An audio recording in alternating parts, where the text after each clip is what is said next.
a chat with Natan and Chris about their ideas and what they put forward. If you guys have questions, let's just capitalize on this moment.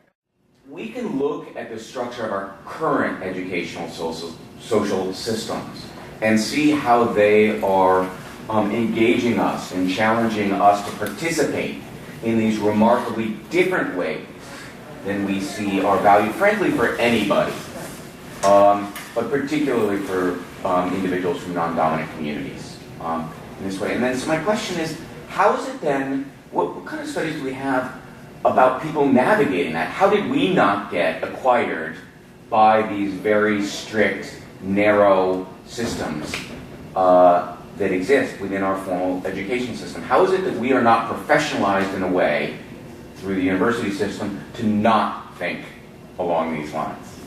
Although, where I'm getting is just, where is it that the space was created, and how is it that, and the reason that I ask is because those are also tool sets that we can use to support in the development of students who leave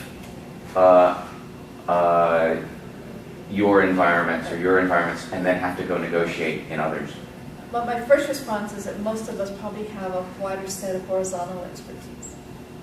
We get to participate across, whether for our personal affordance or the communities we live. There's lots of, everybody has horizontal expertise, but we probably have particular sets of horizontal expertise that can be leveraged, that can use it. And so one of our arguments is, how do we expand forms of horizontal kinds of expertise so that all students can have it? That's one of my sense. Whether horizontal expertise can also mean living interdisciplinarily. That's horizontal expertise. So it's not just space-based, right? So that's one way to rupture it is. I think living, and I know Noah's a good example, living interdisciplinarily helps to rupture a lot of that. So that should be, that's one thing we can point to, is that what makes people different is they move across, they're border crossers. And also some of the things they not only are they border crossers, but the tool sets that they use and bring, so that they get to actually remediate within those more formalized environments as well. They're aware of these different motivations from these different sides.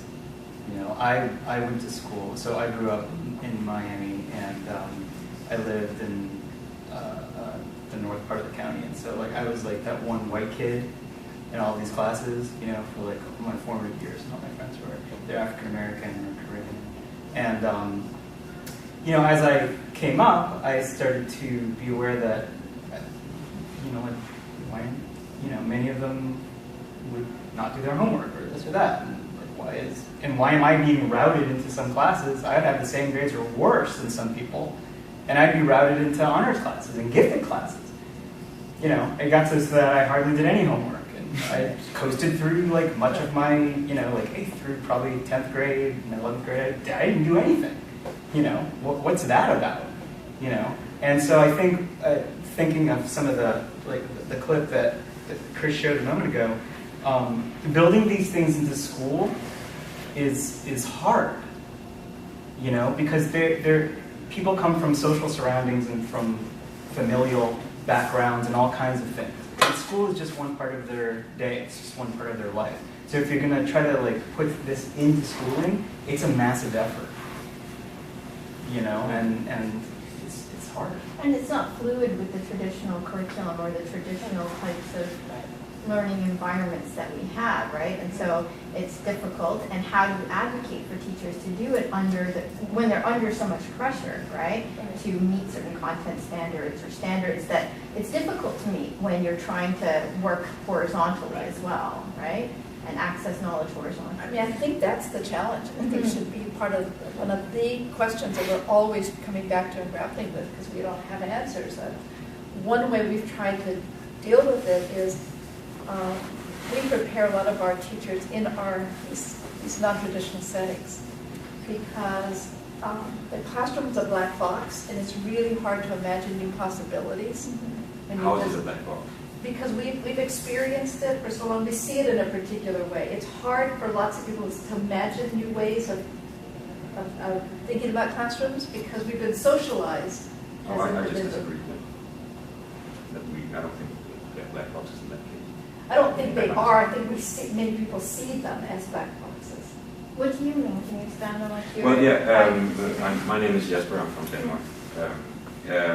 We have, in Japan and also in Denmark, they have some studies where they formalize that teachers go to other teachers' classrooms and see that there are enormous differences in the ways that we, and thus you can formalize it not being a black box. Sure. No, I absolutely agree. So, like, of course, we can think of it as black boxes if we are in a certain culture, but they aren't.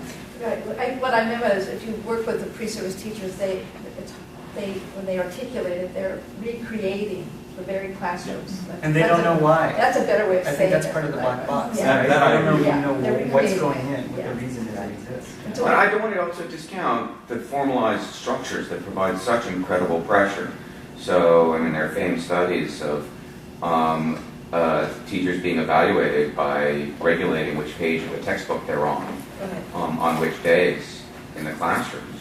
And that's why they're being held accountable. In fact, the entire teacher quality movement right now, just to go back to language, the focus on agency there is on remediation of the teacher rather than remediation of the environment. And so in that way, I do agree with you, and lesson study is a great example of how we can reconstruct and re-envision what happens.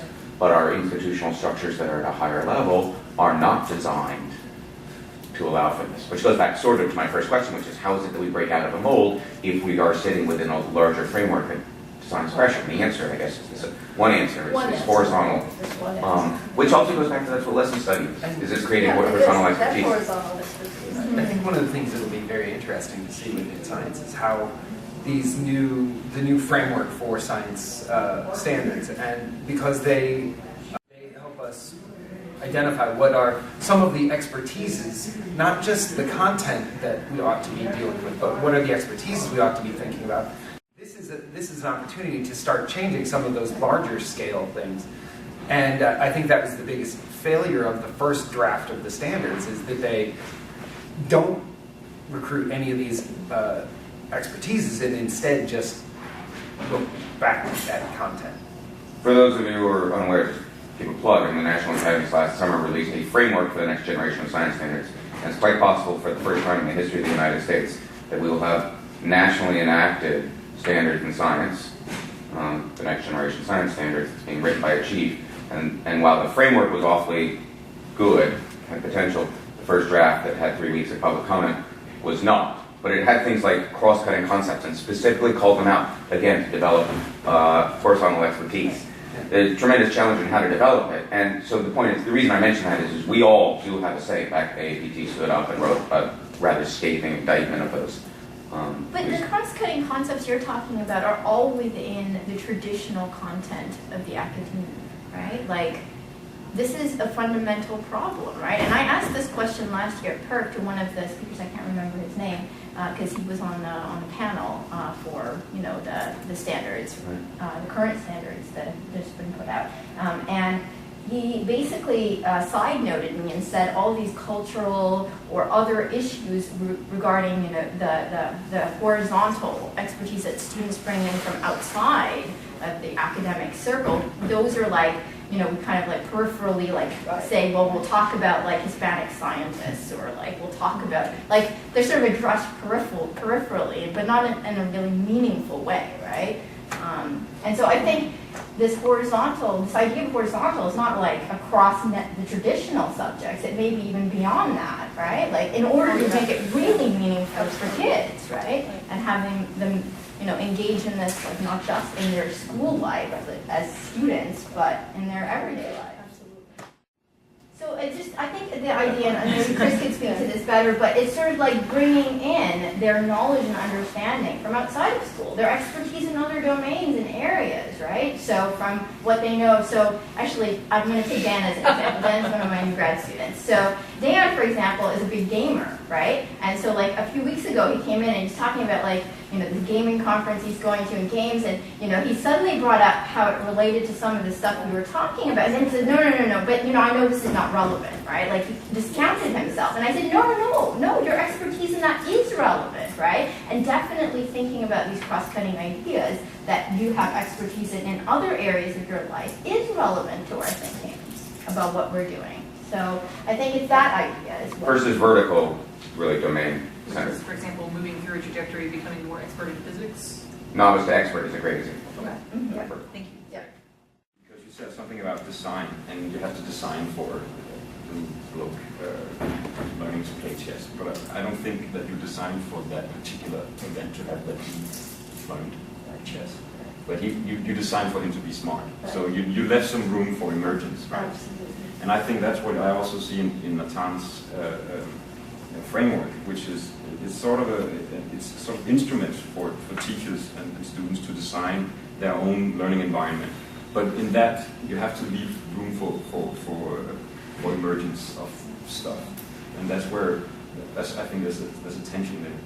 That because and someone mentioned it, that what happens when the students want to do no homework, and that's some of the things that you don't want, probably, or maybe you do, but I don't know.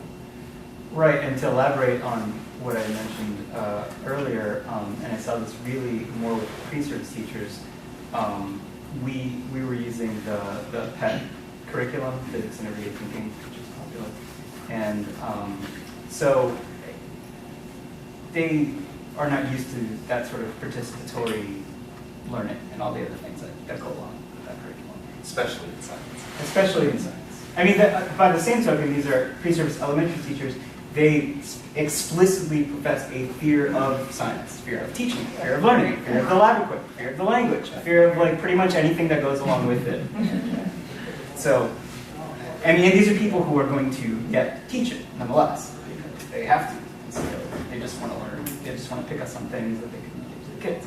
And so we're sort of like changing what's going on in the classroom, and they're very uncomfortable with it. You know, so one of the things that came out through the first iteration of Simple, you know, we were supposed to give them mnemonics, like ways of memorizing, I guess, scientific processes or laws or something.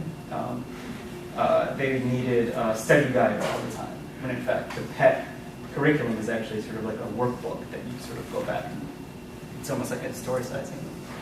Okay. And so they wanted these kinds of things. And you know, several weeks later, through working through some of our other goals, you know, me changing my instruction in certain ways, them going about learning in certain ways. When we asked them again, we gave them that same reflection sheet, how do you like to learn? None of them wrote those things anymore. I mean, they didn't even come up, forget the discussion and the goals that happened, they didn't even write them down as things that they preferred in an open question.